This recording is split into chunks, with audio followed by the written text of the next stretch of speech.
a hot mess in the past few days as he had his house raided by Homeland Security. And his drug mole got arrested right side beside him at the airport, but then it looks like Kanye is about to compound on Diddy's problems because he just sent words to Diddy threatening him that he was gonna leak evidence that connects Diddy to the murder of Kim Porter and Tupac. It looks like Diddy is gathering more enemies than friends because more people are speaking out about the evils he has done, as Kanye West has just threatened him to leak evidence that links Diddy to the death of Kim Porter and then Tupac Shakur. While Diddy in the past has been linked to the death of Kim and Tupac, Kanye releasing evidence linking Diddy to their death means more trouble for him, as he would be guaranteed jail time. So Kim Porter died in 2018. A coroner inquest was set up to investigate her death, and the coroner announced pneumonia as the cause of death. After pneumonia was announced as the cause of death, it raised lots of eyebrows in the music industry, and lots of people believed there was a cover-up.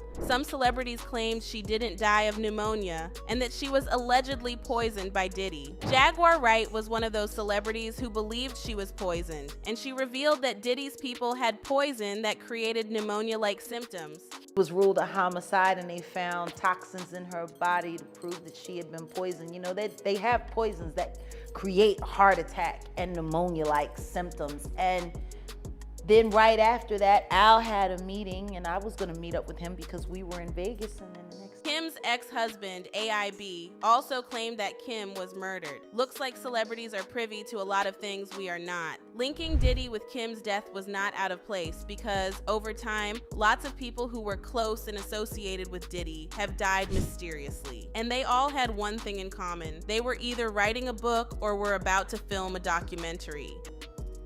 I'll be sure, Heavy D, and Puffy. And Kim was the longest working employee because she was there from the very beginning. She was Andre's personal assistant. Kim is dead. Heavy D is dead.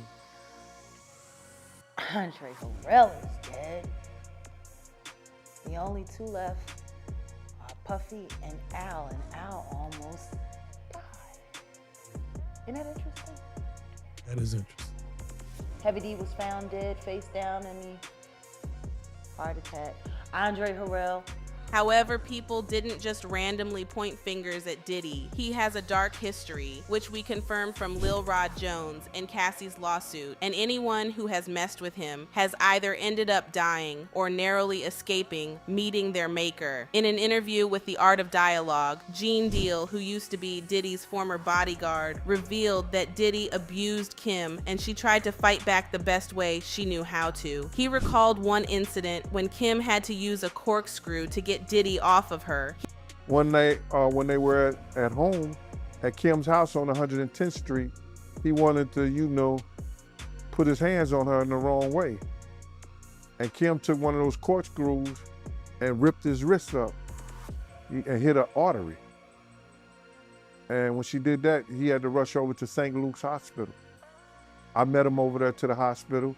It was me, him, and Kim in the hospital when he was bleeding like crazy. Kim, when she wasn't gonna take that ass whooping, and she got him off of him the best way she could. He revealed Diddy was also extremely controlling and had people follow Kim around to stop her from talking to other men. Meanwhile, he was publicly cheating on her the whole time. #Cassie, but I digress. There was a time when they broke up and Kim got into a relationship with Shakir Stewart, who happened to be a record executive at Def Jam. Diddy got mad when he found out about Kim and Shakir's relationship. He invited her on to a yacht, confronted her about the relationship, and the argument ended with Kim suffering a broken nose. Diddy paid for the story to be deleted from the internet, but we still found a publication who kept it. The article states that Combs flew in a plastic surgery specialist from Geneva after the accident, and that Porter has since claimed that she hurt her face after she, quote, banged her nose on a table. After Diddy assaulted Kim, she still kept on talking to Shakir, and on November 1st, 2008, Shakir was found dead in his Atlanta home from a gunshot gunshot wound. His death was ruled a suicide. But shortly after, rumors started circulating that Kim told Shakir something about Diddy's alleged involvement in Tupac and Biggie's deaths, leading to speculation that Shakir's death wasn't self-inflicted after all. People pointed accusing fingers at Diddy, and a source revealed how Diddy once attacked and almost killed Shakir when he found out that Shakir was dating Kim. The source said, Kim was seeing Shakir and Diddy found out and he went apeshit. He tracked Shakir down to his hotel. Then Diddy went up there without security and beat him to a bloody pulp. Now, why would Diddy want Kim dead? Several big names in the industry revealed Diddy had her poisoned because she was writing a book that would expose Diddy for who he truly was. And y'all don't forget, she has been with him since way back before they started dating. So, you know, she's seen and heard things. Going by Cassie's lawsuit, I think we can see a pattern of abuse. He assaulted Kim for dating Shakir even after they had broken up, and he did the same for Cassie when she dated Cootie. Not only did they get beaten up, but Shakir also died. And Cootie would have died had he been in his car that exploded in his compound after someone, Diddy, allegedly wired it. So did Diddy plot Tupac's death? One of the reasons why it is believed that Kim was killed was because she was about to spill some never-before-heard secrets about Diddy's involvement in the death of Tupac. Gene Deal, who used to be Diddy's bodyguard, revealed that before the whole Bad Boy and Death Row beef, Diddy and Tupac used to be cool, but he could tell what went wrong that led to them to beefing.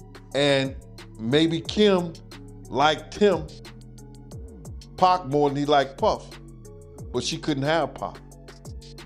And Pac didn't have the money that Puff had. We sensed he was trying to hide information that he gave out, but from what he said, we could tell Kim was the reason Diddy and Tupac had beef. So Gene revealed that while Kim was all over Tupac and loved him, he was not as rich as Diddy and could not call the shots Diddy could call. And y'all know we talked about a pattern in Diddy's abuse. He always tries to harm anyone who gets close to his girlfriends, whether they have broken up or they are still together. So while lots of people know Diddy had a hand in the death of Kim Porter and Tupac, unfortunately, there hasn't been strong evidence linking him to the death of the two. It looks like that is about to change, as Kanye is claiming he has strong evidence that links Diddy to the crimes. If Kanye decides to drop the evidence to the feds, it's over for Diddy, and there is no going back for him. All those careers Diddy ruined, all those women and men he raped and abused, even the death of Kim Porter and Andre Harrell are all coming back to get their karma. I love to see it. Now I'm 100% convinced Diddy killed Kim Porter. Diddy killed Kim Porter.